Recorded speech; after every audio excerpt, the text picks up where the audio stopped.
দেখো সকাল সকাল চলে এসেছি ছাদে। আমি একদম আমার ছাদ বাগানে, ছোট্ট একটা আমার ছাদ বাগান আছে, সেই ছাদ বাগানে আমি চলে এসেছি।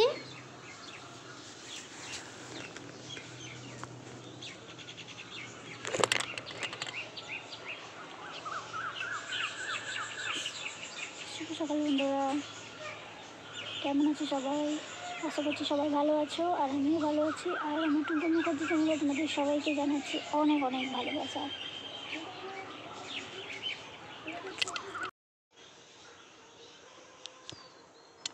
সকালবেলায় একদম চলে এলাম আমি আমার ছোট্ট ছাদ বাগানে, যেটা আমার একদম নিজের হাতে তৈরি, আর একদম বলা যায় বিনা খরচে। খুব বেশি আমার এখানে খরচ আমি করিই না, নিজেই ঘরোয়াভাবে নিজের মতো করে আমি আমার এই ছোট্ট ছাদ বাগানটা তৈরি করেছি। আর সেটাই কীভাবে তৈরি করেছি আজকে তোমাদের সাথে শেয়ার করব। তার আগে চলো তোমাদের একটু দেখিয়ে নিই আমার গাছের ফুলগুলো। আর তোমরা সবাই কেমন আছো? আশা করছি ঈশ্বরের আশীর্বাদে তোমরা সবাই ভালো আছো। আর আমার চ্যানেলে আসার জন্য তোমাদেরকে তো জানাই অনেক অনেক ভালোবাসা। এই যে দেখতে পাচ্ছ আমার এই ছোট্ট গোলাপ ফুল গাছটায়, মানে এটা হাজারি গোলাপ বলে, এই গোলাপ ফুল গাছটায় কত কুড়ি ধরেছে। এর আগে কিন্তু আমি এই গোলাপ ফুল গাছটা অনেক বছরে 4-5 বছর আগেরই গাছ, অনেক ফুল পেয়েছি। এই গাছটা একবারই আমি কিনিও নি, আমি আমার বাপের বাড়ি থেকে একটা ডাল এনে বসিয়েছিলাম। আমার বাপের বাড়িতে এই গাছটা আছে, এই হাজারি গোলাপ ফুল গাছটা, সেখান থেকে ডাল এনে আমি বসিয়েছিলাম, গাছটা হয়ে গিয়েছে। আর প্রতি বছরই আমি ডালগুলো একটু একটু করে ছেটে দিই, আর তা থেকেই দেখো আমার গাছটা হয়। কিভাবে আমি এই গাছগুলোকে বাঁচিয়ে রেখেছি বা কী দিই এর পিছনে, কী দিয়ে আমি এগুলোকে যত্ন করি যে এত ফুল দেয়, সেটাই আজকে তোমাদের কাছে আমি শেয়ার করব।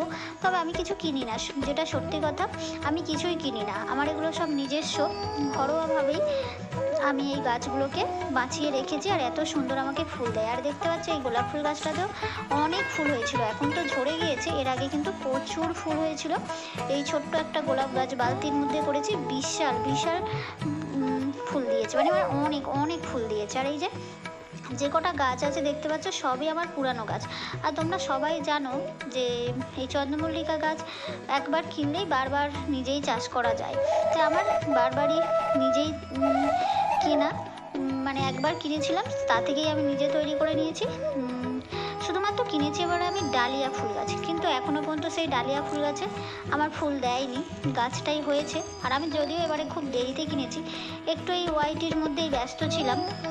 তোমরা তো সবাই জানো লাইভ হ্যান ত্যান এসব নিয়ে ব্যস্ত থাকাতে আমি এবছরে ছাদ বাগানে বেশি কিছু ফুল গাছ তৈরি করতে পারিনি, অল্প কিছুটা করেছি। আর সেটাই তোমাদের সাথে আজকে শেয়ার করতে এসেছি, যে কিভাবে আমি বিনা খরচে আমার ছাদ বাগানে আমি এত সুন্দর ফুল নিয়ে আসতে পেরেছি। অবশ্যই তোমাদের সাথে সেটা শেয়ার করব। তার আগে তোমরা কিন্তু আমার চ্যানেলটাকে সাবস্ক্রাইব করে, নতুন বন্ধু এসে থাকলে আমার চ্যানেলটাকে সাবস্ক্রাইব করে আমার পাশে থেকে যেও আমার চ্যানেলে নতুন নতুন ভিডিও দেখার জন্য। আর পুরানো বন্ধুদের তো আমি সবসময় অনেক অনেক ভালোবাসা দিচ্ছি, তোমরা তো সবসময় আমার পাশে আছো আমি জানি। আর তোমাদেরকে নিয়েই আমি সারা জীবন এইভাবে ওয়াইটিতে থাকতে চাই, তোমাদের ভালোবাসা নিয়ে আমি। আর তোমাদেরকে তো আমার অনেক অনেক ভালোবাসা সবসময়। আর এই যে দেখতে পাচ্ছ 4টে যে নিয়ে এনেছিলাম, তা ও দেখিনি আমি, তখন আমার দিয়ে দিয়েছিল। বাড়িতে এসে দেখছি একটা গাঁদা গাছ হয়েছে, ওই যে বড় গাঁদা গাছটা দেখলে ওটা হচ্ছে ওই যে এর সাথে দিয়ে দিয়েছিল, মানে 3টে ডালিয়া ফুল গাছ দিয়েছে, এই যে 3টে।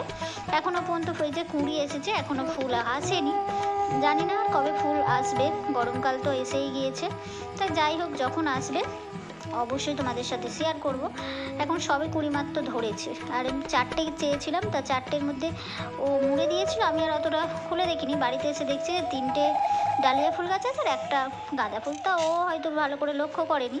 আর এখানে দেখো লঙ্কা গাছ একটাই যে বসিয়েছি, এই লঙ্কা গাছটাও কিন্তু আমার কেনা না, এটা ওই যে লঙ্কা গাছ, আগের যে লঙ্কা তোমাদের দেখিয়েছিলাম প্রচুর লঙ্কা দিয়েছিল, সেই লঙ্কা থেকে দানা দিয়ে আমি অনেক লঙ্কা গাছ করেছি, কিছু নিচেও বসিয়েছি।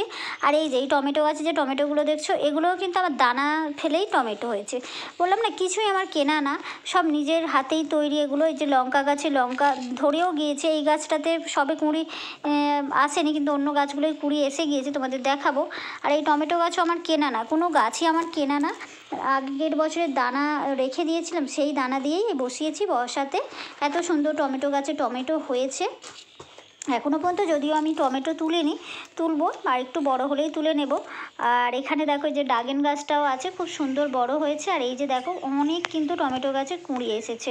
আর এই যে তোমাদের বলছিলাম না আরও আছে, এই যে দেখো এইখানে যে দেখছো, এই দেখো কুঁড়ি এসে গেছে লঙ্কা গাছগুলোতে। এখানেও একটা সবজির টেতে টমেটো গাছ আছে। আর ওর মধ্যে দিয়েছিলাম পালং শাক, পালং শাকগুলো আছে, কিছুটা তুলেছিলাম, খেয়ে নিয়েছি। আর কিছু আছে অল্প, ওগুলো শীষ পালন করার জন্য রেখে দিয়েছি, মানে বড় হবে, লম্বা হবে, তারপরে খাবো। আর এই যে দেখো কি সুন্দর লঙ্কা গাছে কুঁড়ি এসে গিয়েছে। আর এখানেও দেখো এই যে টমেটো গাছে ফুল এসেছে, এখনও হয়নি। আর এদিকে দেখো আরও একটা টমেটো গাছ করেছি, এখানে এর মধ্যে আছে আমার কলমি শাক আছে। আর এই সাইডে দেখো ধুন্দুল গাছ আছে। ধুন্দুল গাছটা কিন্তু নিচে মাটিতে বসানো, সেটাকে আমি ছাদে তুলেছি। এর আগেও দেখিয়েছি তোমাদের এই ধুন্দুল গাছটা, প্রচুর ধুন্দুল দিয়েছে, প্রচুর প্রচুর বলতে প্রচুর, সবাইকে দিয়েছি। এখনও গাছে দেখো কি সুন্দর ধুন্দুল হয়ে আছে। আর আমি সত্যি কথা বলতে ধুন্দুল খেতে খুব ভালোবাসি, কিন্তু আমার বাড়ির লোক, মানে আমার ছেলে আর আমার বড়মশাই অতটা ভালো ধুন্দুল খায় না, তাই সবাইকে দিয়ে দিই। আর আমি করি, মাঝে মাঝে করি, একার জন্য কার করতে ভালো লাগে বলো। আর এই দেখো নিচে একটা গোলাপ ফুল গাছ আছে, সেই গোলাপ ফুল গাছটাও আমারই মাটিতে হয়েছে, ওটাতে আমি কিছুই যত্ন করি না, শুধু ওই জল দিই মাঝে সাঝে, ব্যাস। কী জল দিই সেটাও তোমাদের দেখাবো। ওট গাছটাতেও কিন্তু খুব সুন্দর ফুল দিয়েছে, দেখতেই পেয়েছো, পরে আবারও দেখাচ্ছি তোমাদের। আর এই যে দেখো মেনলি আমি কি দিই, এটা হচ্ছে কলার খোসা। কলার খোসা দেখো আমি এইভাবে ভিজিয়ে রেখে দিয়েছি এই যে একটা ড্রামে। আর কলার খোসা কোথা থেকে পেয়েছি তোমাদের বলছি। এই যে আমার কলা বাগান আছে, তোমরা তো নিজেরাই দেখেছো যে আমার কলা গাছ আছে সামনে, সেই কলা গাছের কলা হয়, সেই কলাগুলো খাই, আর খোসাগুলো জমিয়ে এইভাবে জল করে ওগুলোই আমি গাছের গোড়া দিই। আর এই যে দেখতে পাচ্ছ সবজির খোসা, এই সবজির খোসা আমি কখনোই ফেলি না, এইগুলোই গাছের গোড়াতে, মানে নতুন গাছ বসানোর আগে আমি বালতিতে বলো বা টপে বলো আগে দিয়ে নিই খোসাগুলো, তার উপরে মাটি দিয়ে গাছ বসাই। এর ফলেই আমার এত সুন্দর গোলাপ ফুল হয়। দেখতে পেয়েছো কী সুন্দর গোলাপ ফুল হয়েছে। এটা হচ্ছে ওই যে নিচে তোমাদের দেখাচ্ছিলাম না ওপর থেকে, সেই নিচের গোলাপ ফুল গাছটা, এত গোলাপ ফুল হয়েছে, প্রচুর গোলাপ ফুল হয়েছে। কিন্তু এই গোলাপ ফুল থাকে না, বহু কষ্টে এবারে সবাইকে তাড়িয়ে তোমাদেরকে দেখানোর জন্য একটু রেখেছি। কিন্তু এই যে দেখানোর পরেই দেখছি কে সমস্ত গোলাপ ফুলগুলো তুলে নিয়ে চলে গেছে। যেহেতু এটা বাইরের দিকের দেয়ালে হয়ে আছে, মানে দেয়ালে আমি বসিয়ে রেখেছি, এই গাছ গোলাপ ফুল গাছটা বিশাল বড় হয়েছিল, প্রচুর ফুল দিয়েছিল। কিন্তু সামনের বছর আমি সমস্ত ডাল, বেশি ডালটাই কেটে দিয়েছি, আর দু একটা ডাল রেখেছিলাম। কিন্তু এই দু একটা ডালেও দেখো কি প্রচণ্ড পরিমাণে গোলাপ ফুল হয়েছে। আর এই গোলাপ ফুলটা না আমার 3 রকম কালার, মানে প্রথম অবস্থায় এক ধরনের থাকে, দ্বিতীয় অবস্থায়, আর প্রথমে তো একদম সাদা থাকে, তারপরে হালকা পিঙ্ক কালার হয়, আর একদম বড় হয়ে গেলে লাল হয়ে যায়। 3 রকমের কালার হয়ে যায় এই গোলাপ ফুলটা আমার। অনেকেরই আছে, তোমাদের কার কার আছে অবশ্যই আমাকে কমেন্ট করে বলো। এই গোলাপ ফুলটা আমি বেশিরভাগ সবার বাড়িতেই দেখতে পাই। আর এত সুন্দর, এত ভরে যায় না যে তোমাদের কি বলবো, আমার খুব ভালো লাগে এই গোলাপ ফুল। এই যে দেখো কি সুন্দর গাছ ভর্তি হয়ে আছে, কিন্তু থাকে না, সবাই তুলে নিয়ে চলে যায় যেহেতু নিচে তো। তাহলে চলো বন্ধুরা, আজকের মতো ভিডিওটা আমি এখানেই শেষ করছি। আবারও আসবো নতুন কোনো ভিডিও নিয়ে তোমাদের কাছে। আশা করছি আজকের আমার এই ভিডিওটা তোমাদের ভালো লেগেছে।